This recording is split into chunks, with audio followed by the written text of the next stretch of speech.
Nature is more than scientific, analytical idea. The earth is forgiving. We plow it, we trample on it, we dig it, we make holes in it, and yet when you plant a seed, it gives you fruit and flowers, aromatic, fragrant, sweet, delicious, juicy, vegetables, trees, giving us shade. The Buddha went from guru to guru to guru. He fasted. He practiced all kinds of austerity. Was not enlightened. So if you think the gurus can bring you enlightenment, read the life of the Buddha. And when he's exhausted, he's tired, he comes and sits under a tree by a bank of a river, the banyan tree. I lived in that town near the Bodhi tree in Bodh Gaya in North India. And so when he sat under the tree meditating, he saw the interconnectedness of all beings. Codependent arising, that's a Buddhist term, meaning everything rises together and dies together. We are all interdependent. And that wisdom came from the tree.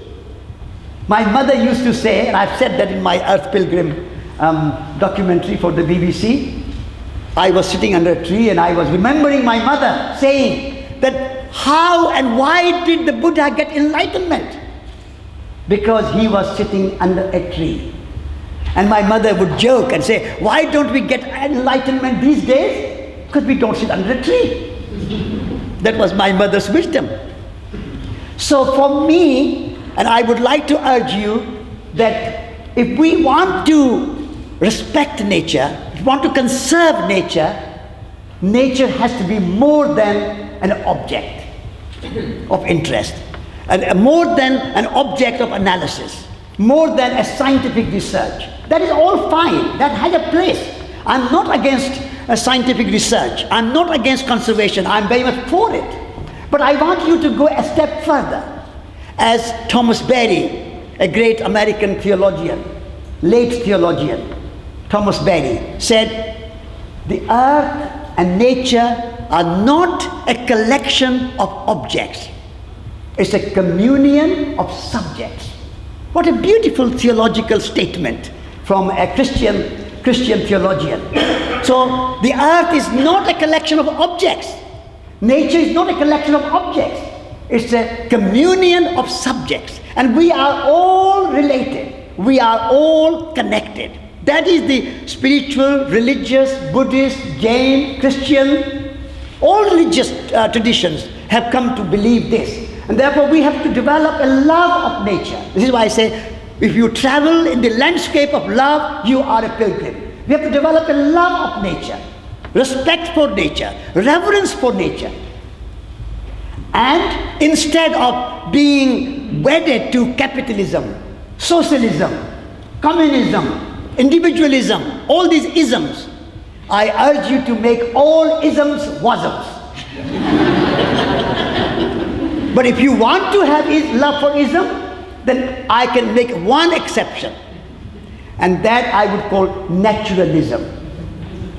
Because in communism, communities or society is central. In capitalism, money is central. But money and society cannot exist without nature. But in naturalism, we humans are part of it. Soil, soul, society, human beings, animals, trees, forests, whole earth is one together. So we have to develop that love of nature rather than fear, doom, gloom, disaster. We have to end up biodiversity, so we have to do something. Or global warming, we have to do something. Under this threat and a fear of doom and gloom, if our environmental movement, ecology movement, green movement, conservation movement is driven by the fear of doom and gloom and disaster, I'm afraid I don't want to join such movement.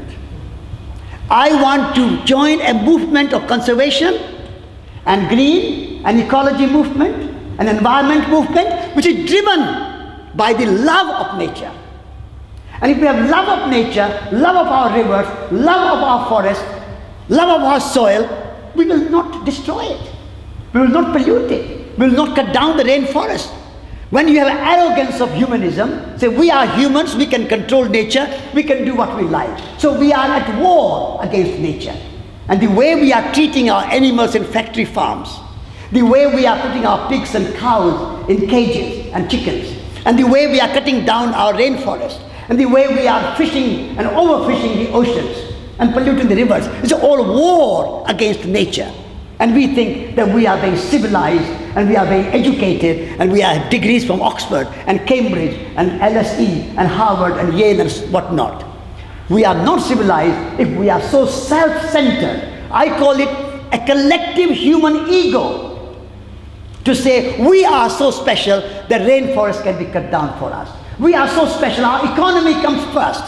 If the global warming is having a bad effect, if the climate is changing, if the rivers are polluted, we cannot stop it because our economy will fall down. And you call them educated? You call them civilized? Those who think that economy comes before ecology, I would say they are truly half-educated. And so if we can bring that love of nature and love of human communities and love of our quality of life rather than having more and more and more possessions. I walked around the world for 2.5 years, 8,000 miles across the continents, from India to Pakistan, to Afghanistan, to Iran, to Soviet Union, what was Soviet Union at that time, Eastern and Western Europe, America, Japan. 2.5 years without a single penny in my pocket. Even when I arrived in England, and Bertrand Russell, who was my great inspiration, and I met him, he said, can I give you some money? You are coming without money from India to here, you could make it because all the way you have land, but you cannot sail across the Atlantic on foot, you cannot walk on water, so can I give you some money? I said, Lord Russell, we have taken vow not to touch money. But if you would give us 2 tickets in a boat, we will accept it. And so he arranged for us 2 tickets in a Queen Mary. So we sailed very comfortably. So if you have that trust, that faith, and that's very important, faith and ecology should go together. We have to have trust. The universe is working in our favor. We are conditioned, our minds are conditioned, we are brainwashed to be insecure. We think that unless I have bank balance in my bank, unless I have money, unless I have a plastic card, the Visa card or something, I'm insecure. You go to the apple tree, I'm an orchard keeper, I have 15 apple trees. An abundance of apples in this time of the year, the season, autumn season. I'm making apple juice by my hand pressed little machine, 10 bottles a week, and I drink it, unpasteurized. If you have not drunk the real apple juice, unpasteurized and freshly squeezed, I advise you and urge you to try it. Once you have tried that apple juice, you will not like anything else. But apple trees give so many apples. And you go to apple tree, it never asks you, have you come with your Visa card? Free. If you want to learn the lesson of unconditional love, learn from nature. The apple tree has unconditional love for all beings.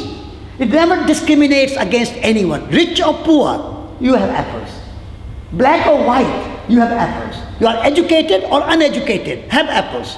You are human or animals, have apples. You are bees or wasps, you have apples. And if those apples which not taken, they fall on the ground, the earthworms can have those apples. And the soil can have those apples. What a wonderful miracle. What a magic. I'm spellbound when I am in nature. I was spellbound when I was at Dartmoor. I mean, BBC paid me to make the film, but if they had not paid me and they said that, will you pay us to make the film, I would have made it. Because being in nature is so enlightening, so wonderful. And so we need to develop that religious, that spiritual aspect as well as scientific research. It's all fine. We have got a bit too much on science. And scientists have, by and large, become the instruments of big business, big industry, military. Big universities are also paid by big industry and business. So scientists are no longer, by and large, independent researchers. The moment you are passing your exam and you leave your university, you are looking for a job. However good scientist you are looking for a job. Monsanto, or some drug industry, or some BP, or some oil industry, or some military, or somebody will pay your research. So science has become a kind of slave of big industry and big economy. So I would like science to be more independent and more spiritual. And there are some wonderful independent scientists. I'm not complaining for everybody. James Lovelock, for example, is an independent scientist, and he came up with wonderful Gaia theory. Why he came up with Gaia theory? Because he was not enslaved by big companies or industries or military. He was independent, and so he could come up with all the great theories. If you look at the great theories, they are, generally speaking, by and large, they are product of independent research, independent scientists. And so independence is important, and a kind of connection between science and spirituality. We need both. In our Indian tradition, we have a word which is like a couple. It's a kind of always together. Jnanam, Vijnanam. You read Bhagavad Gita, you read Upanishads. Always these two words will come together. Wisdom and knowledge. Knowledge is scientific. What you can measure, what you can quantify, what you can analyze, what you can rationalize is Vijnanam. It's a scientific knowledge. And what you cannot quantify, you cannot analyze, you cannot measure, that is Jnanam, that is wisdom, that is intuition. And you cannot do without one or the other. We need both. In our bodies, we have both. We have matter and we have a spirit. You can measure my body, how tall I am, how large I am. You can weigh my body, how much weight I have. All that can be measured, and that's wonderful. But if I say to you, thank you, if I say to you that I love you, can you ask me, how much do you love me? A kilogram of love? Or a ton of love? How much love? I cannot measure. It's immeasurable. Friendship, compassion, all generosity, and these qualities are part of our being. So we cannot just have science. Science and spirituality must go hand in hand together, like walking on two legs, left and right, left and right. If you are walking only one leg, just science, science, science, science, science, science, you fall down. You are the spirit, spirit, spirit, spirit, spirit, you fall down. When you have without science, spirituality, you end up with fundamentalism. Islamic fundamentalism, Hindu fundamentalism, Christian fundamentalism, all these very dogmatic and very narrow-minded thinking. You get into religion. That is because there is no scientific, analytical, rational thinking going together with the spirituality.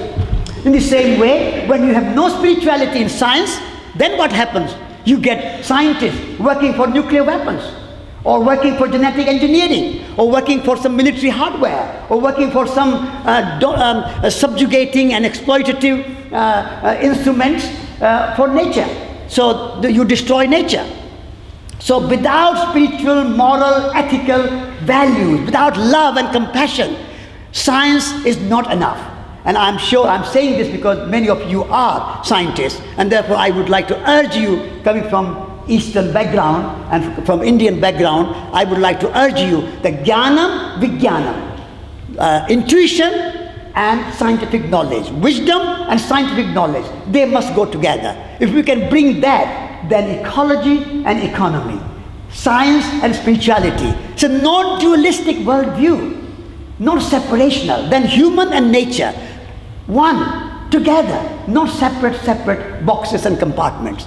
This is my I was asked to say a few parting remarks. So this is my Eastern perspective and view. Thank you for inviting me, and thank you for listening. Thank you.